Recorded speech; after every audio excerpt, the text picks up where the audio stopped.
No ano de 1453, uma cidade que por mais de 1000 anos foi a joia do mundo, a capital do Império Romano, encontrava-se à beira do abismo. Esta é a história da queda de Constantinopla, o dia em que o mundo antigo deu seu último suspiro e uma nova era nasceu das cinzas. Fundada pelo imperador Constantino sobre a antiga cidade de Bizâncio, Constantinopla era mais do que uma capital. Era o coração do Império Romano do Oriente, um farol de civilização, riqueza e fé cristã. Suas muralhas impenetráveis, construídas por Teodósio II, haviam repelido dezenas de cercos ao longo dos séculos. Dentro delas, tesouros de arte, conhecimento e religião eram preservados, enquanto a Europa Ocidental mergulhava na Idade das Trevas. A Hagia Sophia,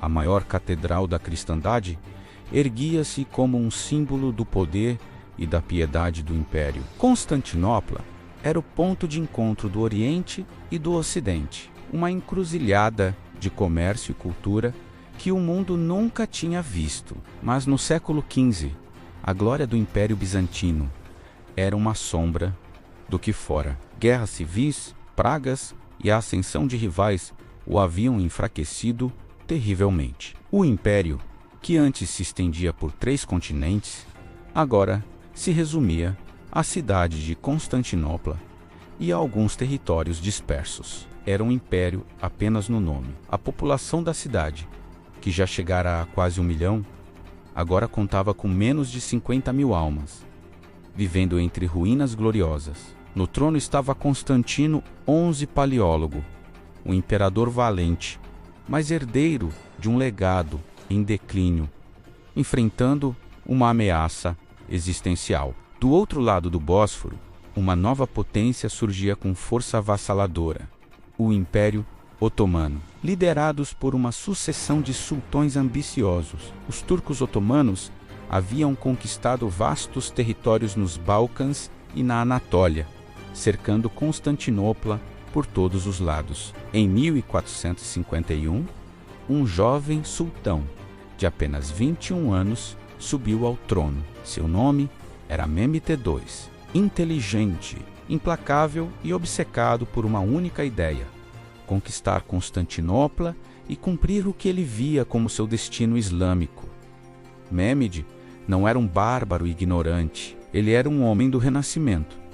Falava várias línguas e admirava a história e a cultura clássicas, mas seu objetivo era claro: a maçã vermelha, como os turcos chamavam a cidade, seria sua. A primeira ação de Mehmed II foi construir uma fortaleza na margem europeia do Bósforo, a Rumelizar, exatamente em frente à outra já existente na margem asiática. Em apenas alguns meses, a fortaleza foi concluída, efetivamente cortando o acesso de Constantinopla ao Mar Negro e a qualquer ajuda que pudesse vir de suas colônias. A mensagem era inequívoca: o laço estava se apertando. Dentro de Constantinopla, o pânico começou a se instalar. O imperador Constantino XI enviou apelos desesperados por ajuda às nações cristãs da Europa, mas a resposta foi decepcionante. O Papa prometeu ajuda,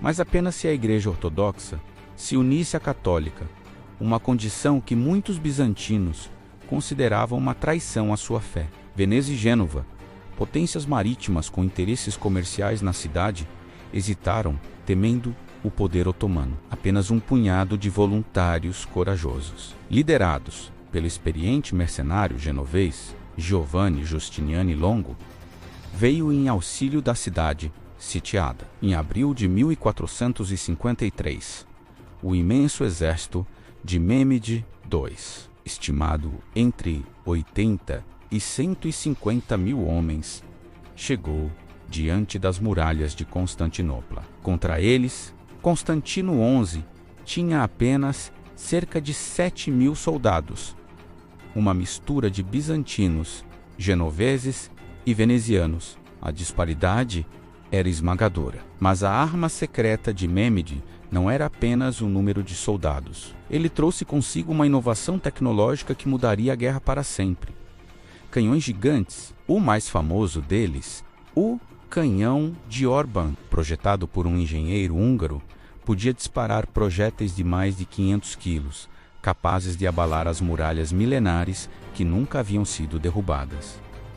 O cerco começou. Durante 53 dias, Constantinopla resistiu bravamente. Dia e noite, o som ensurdecedor dos canhões otomanos ecoava pela cidade, abrindo brechas nas muralhas que os defensores liderados por Giustiniani trabalhavam freneticamente para consertar sob o fogo inimigo. A pequena marinha bizantina, auxiliada pela corrente do Corno de Ouro e uma enorme corrente de ferro que bloqueava a entrada do porto, conseguiu repelir os ataques navais otomanos. Numa manobra genial e audaciosa, Mehmed ordenou que seus navios fossem arrastados por terra, contornando a corrente e lançados diretamente no porto do Corno de Ouro.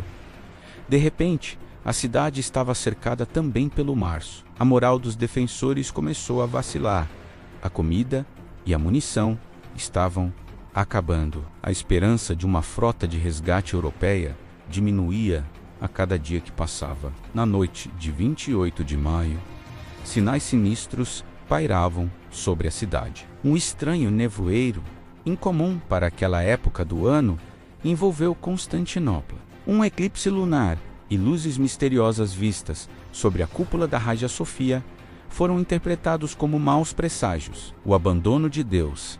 Sabendo que o ataque final era iminente, Constantino XI reuniu seus comandantes e cidadãos na Hagia Sophia para uma última missa. Católicos e ortodoxos, gregos e latinos, oraram juntos, pondo de lado suas diferenças.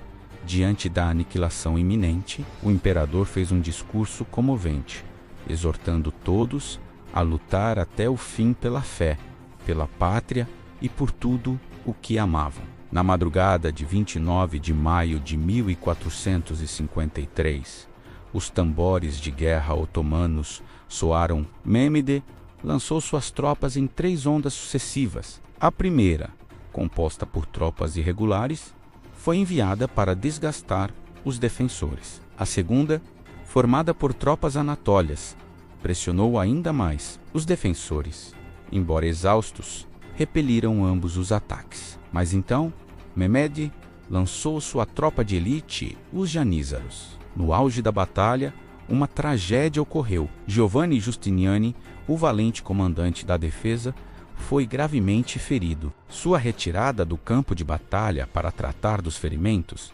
causou pânico e desordem entre os defensores. Foi o momento que os otomanos esperavam. Eles encontraram um pequeno portão, o Kerkoporta, que havia sido deixado destrancado por engano. Os janízaros invadiram a cidade. A defesa entrou em colapso. O último imperador romano, Constantino XI, descartou suas insígnias imperiais e mergulhou na luta final, desaparecendo para sempre na multidão de combatentes. O que se seguiu foi o saque. Por 3 dias, conforme a tradição da guerra, a cidade foi entregue aos soldados vitoriosos.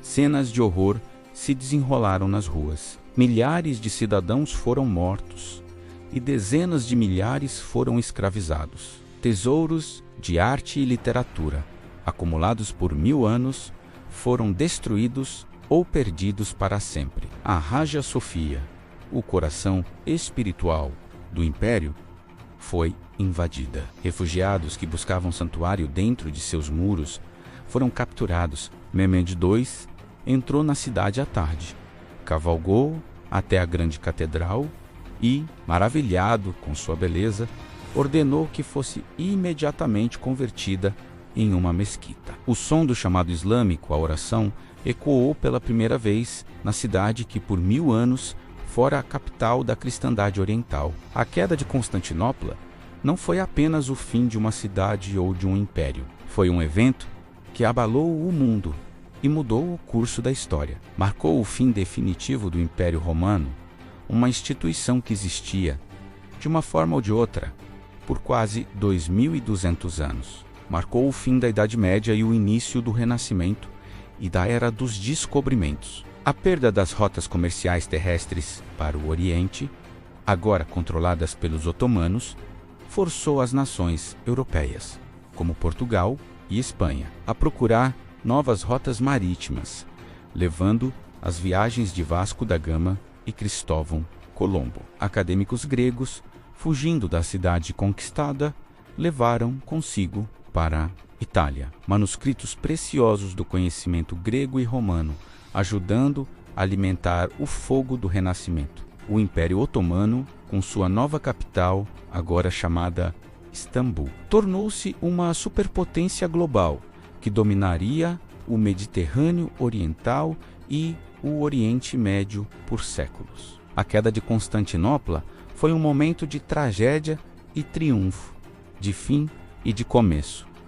Um ponto de virada cujo eco ressoa até os dias de hoje. Obrigado por assistir. Se você gostou deste mergulho na história, não se esqueça de curtir, compartilhar e se inscrever no canal para mais documentários como este. Até a próxima!